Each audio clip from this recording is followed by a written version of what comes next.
સુરતમાં નકલીની ભરમાર યથાવત જોવા મળી રહી છે. સુરતમાંથી હવે રેલવેનો નકલી લોકો પાયલોટ ઝડપાયો છે. અમરોલીના ફિઝિયોથેરાપિસ્ટને રેલવેમાં નોકરી અપાવવાનું કહી 47 લાખ પડાવ્યા. વિશ્વાસ કેળવવા નકલી લોકો પાયલોટે નકલી અધિકારી સાથે મળાવી નકલી ઓર્ડર પણ આપ્યો. ફિઝિયોથેરાપિસ્ટને રેલવેમાં નોકરી અપાવવાની લાલચ આપી તેમના જ સંબંધીએ 47 લાખનો ચૂનો લગાવ્યો. ઠગે ફિઝિયોથેરાપિસ્ટ પાસેથી રૂપિયા પડાવવા પોતે સિનિયર લોકો પાયલોટ હોવાનો ભાંગ રચી નકલી પીડીએફ ઓર્ડર તૈયાર કર્યો.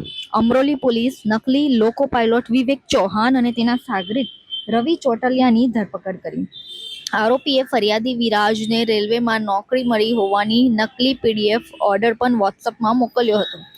ઓર્ડરમાં કોઈની સહી નહીં હોવાથી વિરાજને આ બાબતે શંકા જતા વિરાજે ઓર્ડર લેટરને ગૂગલ પર ચેક કરતા સમગ્ર ભાંડ ફૂટ્યો. વિરાજે પોતાની સાથે થયેલા ફ્રોડ બાબતે આરોપી વિવેક પાસેથી રૂપિયા પરત માંગતા તે આનાકાની કરતો હતો. આરોપી પોતાના રૂપિયા પરત ન આપતા ફરિયાદી વિરાજે અમરોલી પોલીસ મથકમાં આ બાબતે ફરિયાદ નોંધાવી.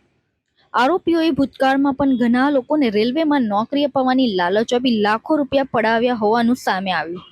આરોપીઓએ હાલ સુધી કુલ કરોડ રૂપિયા જેટલી રકમ પડાવી હોવાનો પોલીસ તપાસમાં ખુલાસો થયો છે.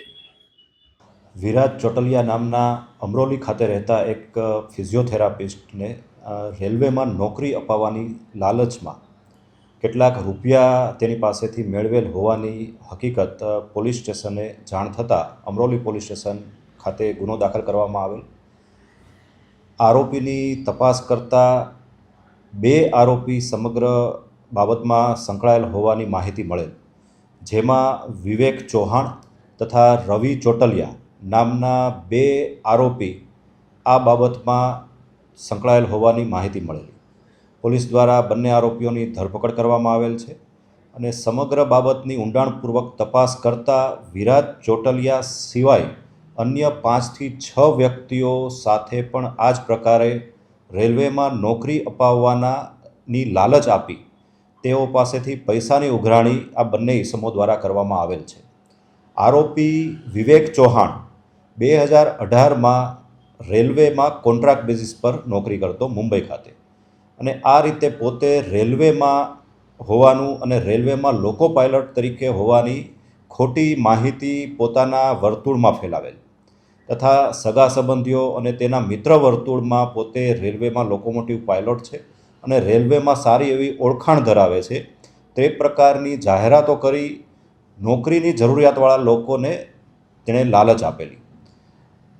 રવિના મારફતે રવિ દ્વારા ખોટા રજિસ્ટ્રેશન લેટરો બનાવવામાં આવેલા અને એ રજિસ્ટ્રેશન લેટરો અલગ અલગ ભોગ બનનારને તેઓ દ્વારા આપવામાં આવેલા, જેથી સમગ્ર ઘટનાક્રમમાં બંને આરોપી દ્વારા રેલવેમાં નોકરી અપાવવાની લાલચ આપી અલગ અલગ લોકો પાસેથી પૈસાની ઉઘરાણી કરેલ હોવાની માહિતી અત્યાર સુધીમાં જાણવા મળેલ છે.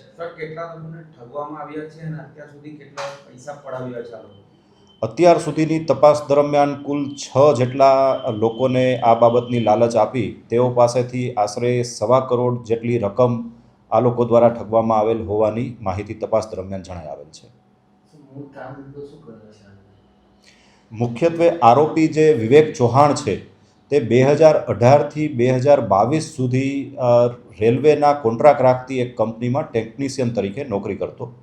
2022થી તેની નોકરી છૂટી ગયેલ ત્યારથી લઈને આજ દિન સુધી કોઈ દેખીતો કામ ધંધો તેની પાસે નહોતો, પરંતુ તેની લાઇફસ્ટાઇલ એ જ પ્રમાણે જાળવી રાખેલી, જેથી આ પ્રકારના ઠગાઈના ધંધા તેને કરવાની જરૂરિયાત ઊભી થયેલી.